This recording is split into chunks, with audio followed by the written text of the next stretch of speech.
خبر مؤسف للأسف. من شوية نادي الزمالك أعلن إصابة الأسطورة محمد عبد الشافي، أسطورة نادي الزمالك وأسطورة منتخب مصر، بقطع في الرباط الصليبي. محمد عبد الشافي اللي عنده 38 سنة كان أعلن نهاية الموسم اللي فات والصيف اللي فات اعتزاله كرة القدم نهائيا، لكن لأن نادي الزمالك كان عنده مشاكل في القيد وفي قيد اللعيبة فقرر إنه يرجع يلعب تاني عشان عارف إن النادي مش هيقدر يجيب حد مكانه. قرر إنه يرجع تاني يلعب ويكمل علشان خاطر يقف مع النادي.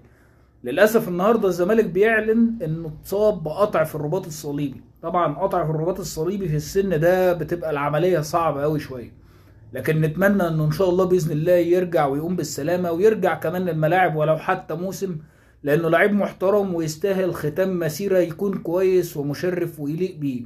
عبد الشافي من اللعيبه اللي الجماهير كلها بتحبها، جماهير الاهلي والزمالك وحتى الجماهير في السعوديه فاكره فترته مع اهلي جده لغايه دلوقتي. الف سلامه يا عبد الشافي.